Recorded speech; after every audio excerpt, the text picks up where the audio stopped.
राधे राधे बच्चों, कैसे हो आप सब। आई होप आप सब स्वस्थ होंगे, मस्त होंगे, जबरदस्त होंगे। बहुत बहुत स्वागत है आपका आपके अपने YouTube channel easy concept with कामना मेंबर। आई होप आपने अब तक के सारे नोट्स तैयार कर लिए होंगे।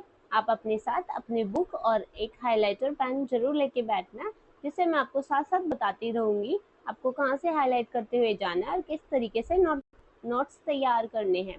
तो चलिए बच्चों, आज की क्लास शुरू करते हैं। आज का टॉपिक है रासायनिक समीकरण लिखना। क्या रासायनिक समीकरण के निरूपण की इससे भी संक्षिप्त विधि है? संक्षिप्त मतलब और भी क्या शॉर्ट तरीका है? रासायनिक समीकरण को इससे भी शॉर्ट तरीके में लिखा जा सकता है।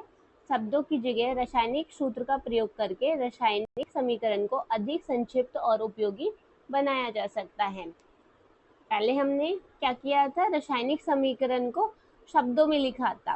अब हम सूत्रों का प्रयोग करेंगे। सूत्रों का प्रयोग करेंगे तो ये उससे भी शॉर्ट तरीके में लिखी जा सकती है। रासायनिक समीकरण किसी रासायनिक अभिक्रिया को दर्शाता है। रासायनिक समीकरण में रासायनिक अभिक्रिया का ही तो पता चलता है। यदि आप मैग्नीशियम ऑक्सीजन और मैग्नीशियम ऑक्साइड के सूत्रों का सिमरन करें तो उपरोक्त शब्द समीकरण इस प्रकार लिखा जा सकता है। मैग्नीशियम को Mg, ऑक्सीजन को O2 और मैग्नीशियम ऑक्साइड MgO। ये अभिकारक से उत्पाद बन जाएंगे, मैग्नीशियम ऑक्साइड में परिवर्तित हो जाएंगे। तीर के निशान के बाईं और दाईं ओर के तत्वों के परमाणुओं की संख्या की गिनती कर उनकी तुलना करें। इधर साइड और इधर side, right hand side and left hand side देखेंगे क्या इनके तत्वों के परमाणुओं की संख्या समान है। अगर नहीं है तो इन्हें समान करेंगे। Mg मैग्नीशियम इधर साइड एक ही है, O2 ऑक्सीजन, ऑक्सीजन के दो परमाणु हैं तो इधर साइड देखेंगे। अब Mg मैग्नीशियम एक है, ऑक्सीजन एक है, तो दोनों के परमाणुओं की संख्या, दोनों साइड परमाणुओं की संख्या समान नहीं है। क्या दोनों तरफ तत्वों के परमाणुओं की संख्या समान है? नहीं। यदि है तो समीकरण संतुलित है और यदि नहीं तो समीकरण असंतुलित है। ये कौन सा समीकरण है? असंतुलित समीकरण, क्योंकि समीकरण के दोनों ओर द्रव्यमान बराबर नहीं है। ठीक है, क्योंकि इधर left hand side and right hand side परमाणुओं की संख्या समान नहीं है, तो इनका द्रव्यमान समान नहीं है। क्योंकि मैग्नीशियम और ऑक्सीजन को देखें तो यहाँ पे ऑक्सीजन के दो परमाणु हैं, तो ऑक्सीजन का द्रव्यमान डबल है। इधर सिर्फ एक है तो ऑक्सीजन का द्रव्यमान एक परमाणु के बराबर है। किसी अभिक्रिया का ऐसा रासायनिक समीकरण ढांचा रासायनिक समीकरण कहलाता है। इस समीकरण को क्या बोलते हैं? ढांचा रासायनिक समीकरण। इस प्रकार समीकरण एक 1.2 में मैग्नीशियम के वायु में जलने का ढांचा समीकरण है। ये 1.2 समीकरण क्या है? मैग्नीशियम का वायु में जलने का ढांचा समीकरण है।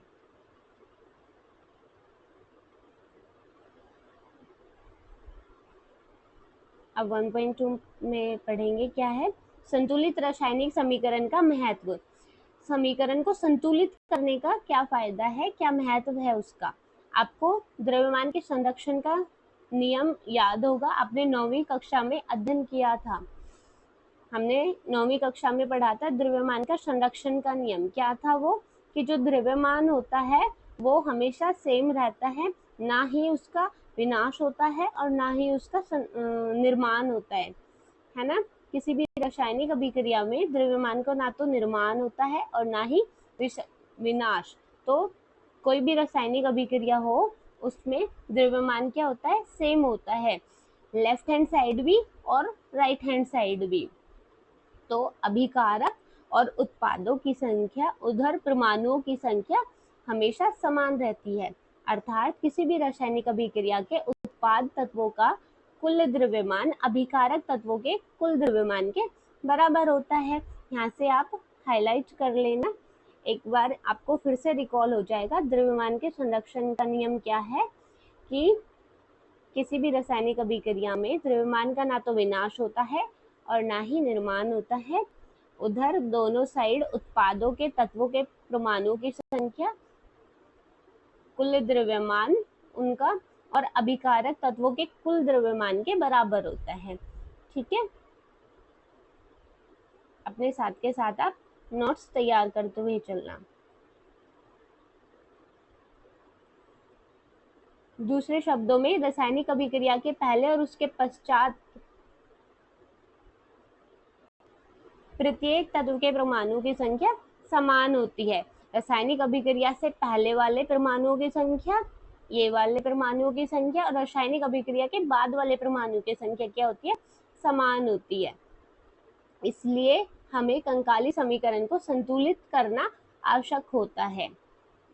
ठीक है, अगर कोई समीकरण संतुलित नहीं होता है, जैसे ऊपर मैग्नीशियम की ऑक्सीजन के साथ अभिक्रिया की थी, उसमें वहां पे मैग्नीशियम और ऑक्सीजन के परमाणुओं की संख्या उत्पादों में और अभिकारक में समान नहीं थी, तो हमें उसे पहले क्या करना पड़ेगा? संतुलित करना पड़ेगा। क्या रासायनिक समीकरण 1.2 संतुलित है? 1.2 मैग्नीशियम वाला संतुलित नहीं है, ये वाला, तो हमें क्या करना पड़ेगा? पहले इसे संतुलित करना पड़ेगा। आइए हम रासायनिक समीकरण को चरणबद्ध संतुलित करना सीखें। क्रियाकलाप 1.3 के शब्द समीकरण को इस प्रकार दर्शाया जा सकता है।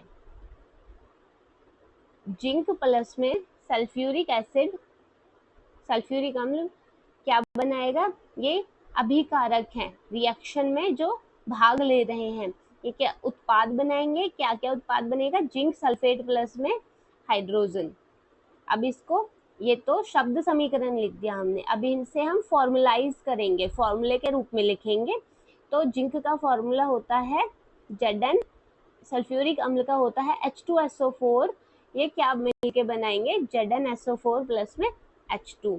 आइए समीकरण, अब ये समीकरण 1.3 हम मान लेंगे। आइए समीकरण 1.3 में तीर के निशान के दोनों ओर के तत्वों के परमाणु की संख्या की तुलना करते हैं। देखते हैं दोनों साइड तत्वों के परमाणुओं की तुलना संख्या समान है या नहीं है। यहीं से देखते हैं हम, ये लेफ्ट हैंड साइड है, ये राइट हैंड साइड है। इधर साइड अभिकारक होते हैं लेफ्ट हैंड साइड, इधर उत्पाद होते हैं। तो Zn जिंक, जिंक का कितना परमाणु है? यहाँ पे सिर्फ एक परमाणु है। इधर जिंक का एक परमाणु है, जिंक तो बराबर है। ऐसे ही हाइड्रोजन को देखेंगे, हाइड्रोजन के दो परमाणु है H2, क्योंकि 2 लिखा हुआ है, और इधर साइड भी H2 है, तो हाइड्रोजन के भी दो परमाणु है। एस, सल्फर के कितने हैं? इधर एस है, एक है, तो इधर भी एक ही है।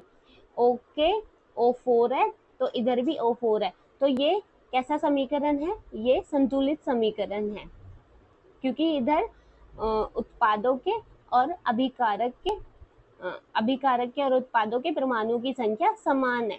तो ये कैसा समीकरण कहलाएगा? ये संतुलित समीकरण कहलाएगा।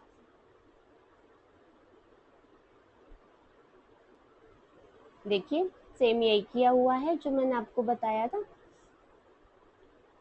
Zn HSO, दोनों तरफ अभिकारकों की परमाणुओं की संख्या और उत्पादों की परमाणुओं की संख्या समान है।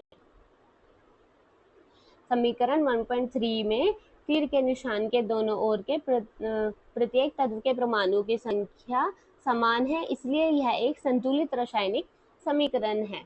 ठीक है, आप इसको हाईलाइट करके इस एग्जाम्पल को और इधर से हाईलाइट करके लिख सकते हो कि ये एक संतुलित रासायनिक समीकरण है।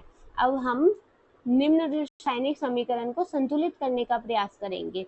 हम एक समीकरण लेंगे, फिर उसे स्टेप बाय स्टेप संतुलित करेंगे। ठीक है,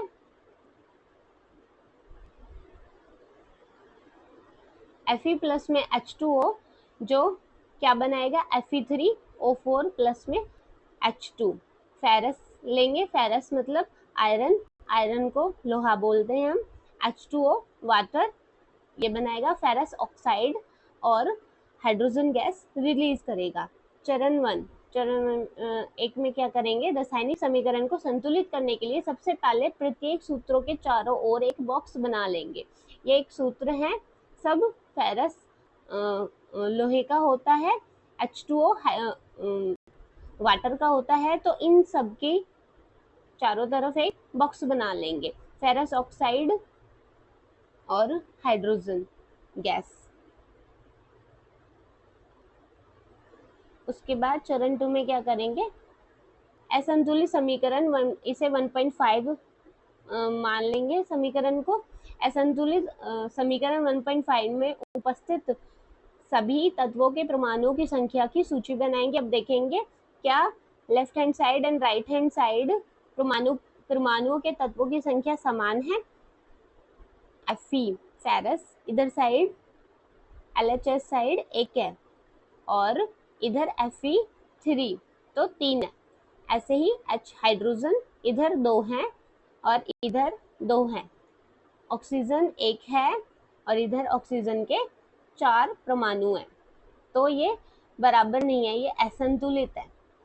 अब क्या करेंगे हम, सुविधा के लिए सबसे पहले सबसे अधिक परमाणु वाले यौगिकों को सबसे पहले संतुलित करेंगे। जिसकी संख्या परमाणुओं की संख्या सबसे ज्यादा है पहले उसे लेंगे, चाहे वो अभिकारक हो या उत्पाद हो।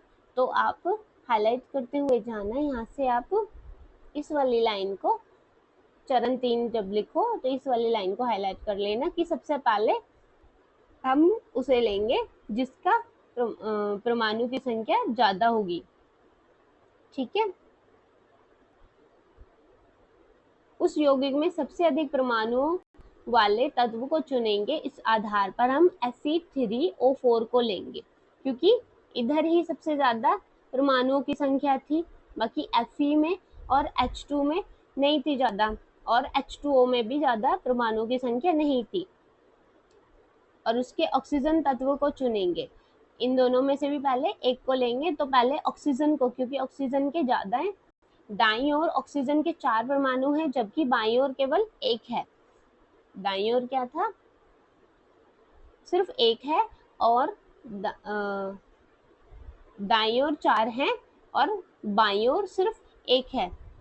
ठीक है, अब हम पहले इन्हें संतुलित करेंगे, ऑक्सीजन को संतुलित करेंगे।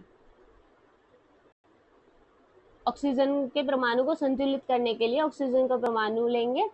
प्रारंभ में कितना है, H2O में ऑक्सीजन एक है। ठीक है, ऐसे ही Fe3O4 में ऑक्सीजन कितने हैं, 4 हैं। संतुलित करने के लिए क्या करेंगे, इधर 4 हैं तो इधर भी 4 बनाने होंगे, तो यहाँ पे 4 से मल्टीप्लाई कर देंगे। H2O को 4 से मल्टीप्लाई कर देंगे तो ऑक्सीजन के कितने परमाणु हो जाएंगे, 4 परमाणु हो जाएंगे। कैसे हो जाएंगे, ऐसे होंगे। हम इन्हें H2O को जब 4 बार लिखेंगे तो एक इसका, दूसरा दूसरे H2O का, तीसरा तीसरे का, चौथा चौथे का। तो 1 2 3 4। ठीक है,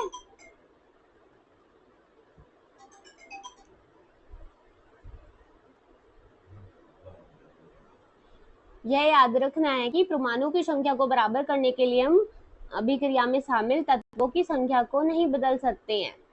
ठीक है, हमें तत्वों की संख्या नहीं बदलनी है, उनके यौगिकों के सूत्रों को नहीं बदलना है, सिर्फ हमें परमाणु संख्या बदलनी है। ठीक है, क्योंकि H2O एक फॉर्मूला है, वाटर का फॉर्मूला है, तो हम ऐसा नहीं कर सकते कि O को 4 लिख दें, यहाँ पे H2O4 लिख दें, ये तो फिर फॉर्मूला ही अलग हो जाएगा। इसलिए हम क्या करेंगे, मल्टीप्लाई कर देते हैं पूरे फॉर्मूले को। आगे आपको समझ, ठीक है। जैसा कि ऑक्सीजन परमाणु को संतुलित करने के लिए हम 4 गुणांक लगाकर 4H2O लिख सकते हैं, लेकिन H2O4 या फिर H2O का होल 4 नहीं लिख सकते। ठीक है, आंशिक रूप से संतुलित समीकरण अब इस प्रकार होगा। अब इसको समीकरण 1.6 मान लेंगे। अब ये आंशिक रूप से संतुलित समीकरण है, आधा ही संतुलित हुआ है, पूरा नहीं हुआ है।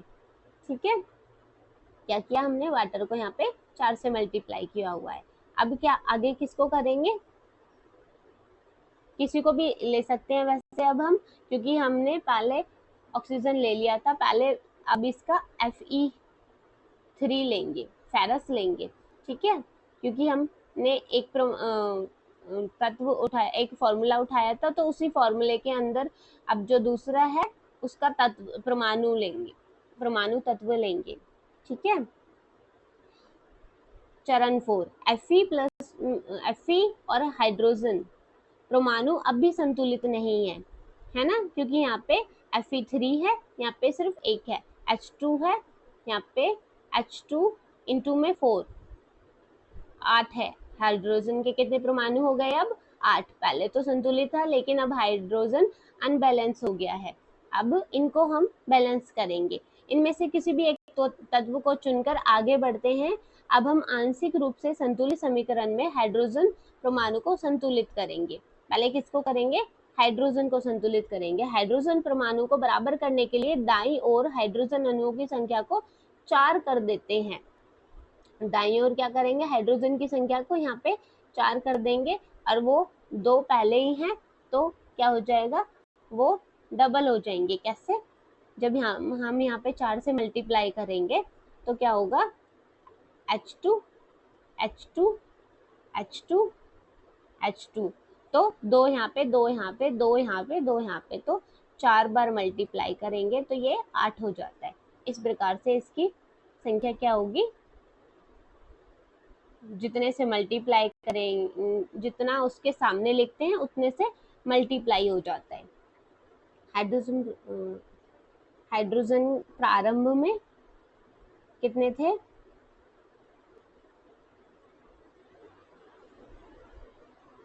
H2O, ऐसे उत्पाद में H2 में सिर्फ 2 ही है। इधर अगर हम देखते हैं तो 8 है ना, 4 की इससे मल्टीप्लाई करने पे 8 है। अभिकारक साइड में 8 है और उत्पाद साइड में सिर्फ 2 है। अब संतुलित करने के लिए इधर भी 8 करने होंगे। 8 कैसे होगा, 2 की मल्टीप्लाई हम 4 से कर देंगे तो 8 हो जाएंगे। अब समीकरण किस प्रकार हो गया है,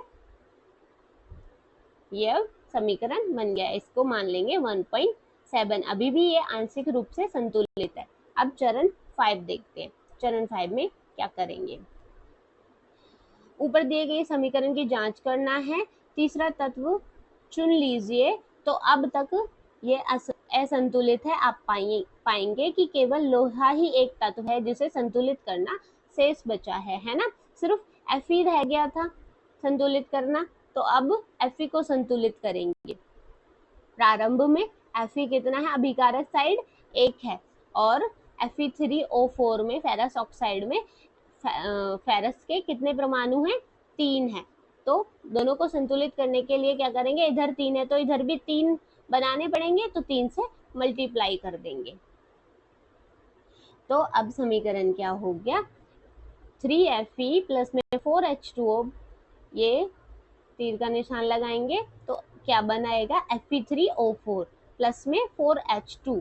ये अब बिल्कुल ही बैलेंस इक्वेशन बन गई है। इसको इक्वेशन 1.8 मान लेंगे। चरण 6 में क्या करेंगे, अंत में इस संतुलित समीकरण की जांच के लिए हम समीकरण में दोनों ओर के तत्वों के परमाणुओं की संख्या का परिकलन करेंगे। हम देखेंगे क्या दोनों साइड तत्वों के परमाणुओं की संख्या समान है। देखिए इधर फेरस के 3 परमाणु तत्व हैं और इधर भी 3 है, और ऐसे ही हाइड्रोजन के यहाँ पे H2 की मल्टीप्लाई 4 से तो 8 है, और इधर भी 8 है। इधर ऑक्सीजन 4 है और इधर भी ऑक्सीजन 4 है। तो अब दोनों साइड बैलेंस हो चुका है, ठीक है। इसको हम समीकरण 1.9 मान लेंगे, और अब ये संतुलित समीकरण है।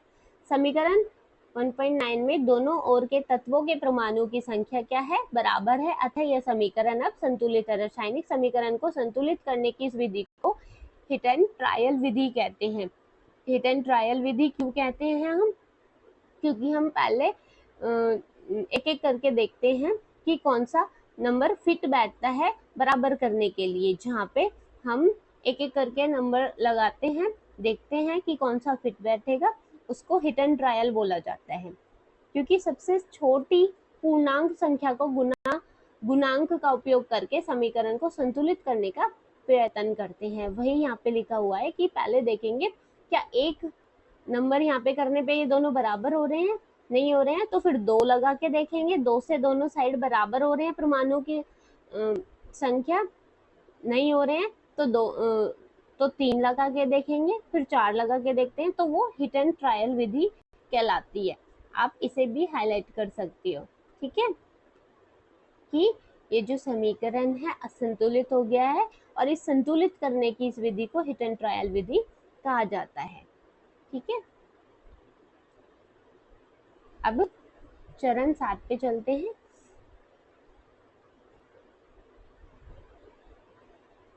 एक सेकंड,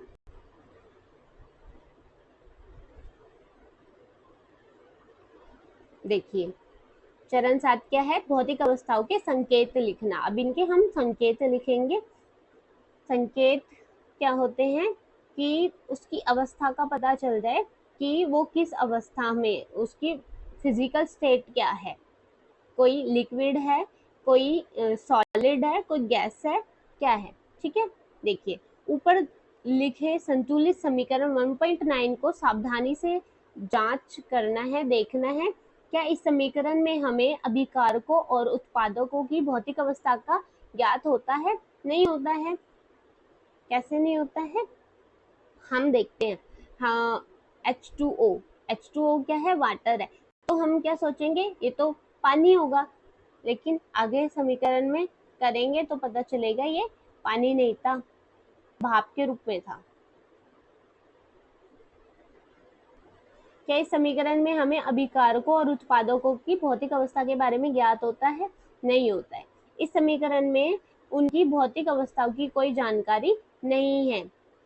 रासायनिक समीकरण को अधिक सूचनापूर्ण बनाने के लिए अभिकारकों और उत्पादों के रासायनिक सूत्रों के साथ उनकी भौतिक अवस्था को भी दर्शाया जाता है, ठीक है। रासायनिक समीकरण को अधिक सूचनापूर्ण बनाने के लिए क्या करेंगे, अभिकारकों और उत्पादकों की रासायनिक सूत्रों के साथ उनकी भौतिक अवस्था भी लिख देंगे। ये सूत्र हैं, इनके साथ इनकी अवस्था लिखी हुई है कि वो किस स्टेट में है, ठीक है। अभिकारक और उत्पादकों के गैस, द्रव्य, जलीय, ठोस अवस्थाओं को क्रमशः G, L, AQ, S से दर्शाया जाता है। गैस को G से, द्रव्य को L से, L फॉर लिक्विड, जलीय को एक्वस AQ से और ठोस को S से दर्शाया जाता है, सॉलिड, ठीक है। अभिकारक या उत्पाद जब घोल के रूप में उपस्थित होते हैं तो हम एक्वस लिखते हैं, ठीक है। जब घोल के रूप में होते हैं तो क्या लिखते हैं, एक्वस लिखते हैं। फॉर्मूला अब क्या बनेगा, Fe सॉलिड स्टेट में लिख दिया, S 4H2O, G gas state में लिख दिया है ना, क्योंकि H2O वाटर का फॉर्मूला है, हम इसे पानी की स्टेट में सोच रहे थे, लेकिन अब पता चला हमें ये किस स्टेट में है, गैस की स्टेट में है। ऐसे ही Fe3O4 सॉलिड की स्टेट में होगा। फेरस ऑक्साइड, ये जंग का फॉर्मूला होता है, क्योंकि फेरस का आयरन का जब वाटर के साथ रिएक्शन होता है तो वो जंग बना देता है और साथ में हाइड्रोजन गैस रिलीज करता है। तो ये किस स्टेट में पाता है जंग, हमें सॉलिड स्टेट में, और H2 गैस जो हाइड्रोजन गैस है वो गैस स्टेट में पाएगी। ध्यान देना है समीकरण, अब ये समीकरण 1.10 हो गया है। 1.10 में H2O के साथ G चिन्ह का प्रयोग हुआ है। G मतलब गैस, हाइड्रोजन सॉरी वाटर जो है अब वो क्या होगा, गैस स्टेट में होगा, है ना। गैस में मतलब वेपर के रूप में होगा, वेपर के रूप में हम इसका प्रयोग कर रहे हैं। वेपर मतलब भाप। ये दर्शाता है कि इस अभिक्रिया में जल का उपयोग भाप के रूप में किया हुआ है। भाप के रूप में कैसे, कि हमारे इन्वायरमेंट में जो पानी है वो भाप के रूप में होता है, वो वाटर वेपर्स के रूप में होता है, ठीक है। वो डायरेक्ट उपलब्ध नहीं होता है, तभी हम लोहे में जंग लगता है।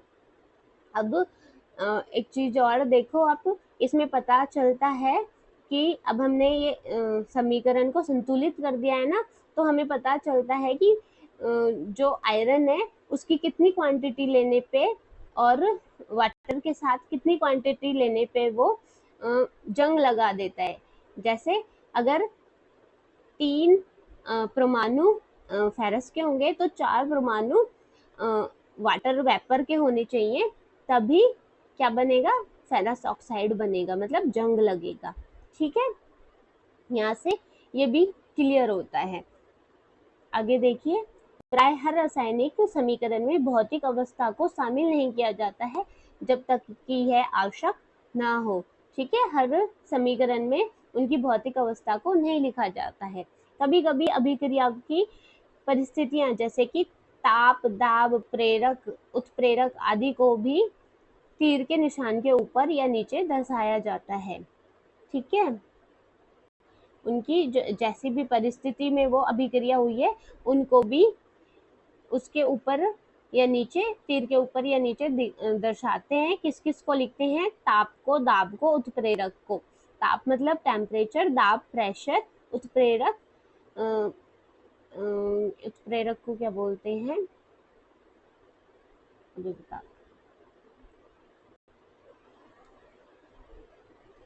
एंजाइम। क्या बोलते हैं उत्प्रेरक को, एंजाइम। देखिए इसमें कैसे दिखाएंगे हम, CO गैस, गैस के रूप में है CO, और H2 ये भी गैस के रूप में है।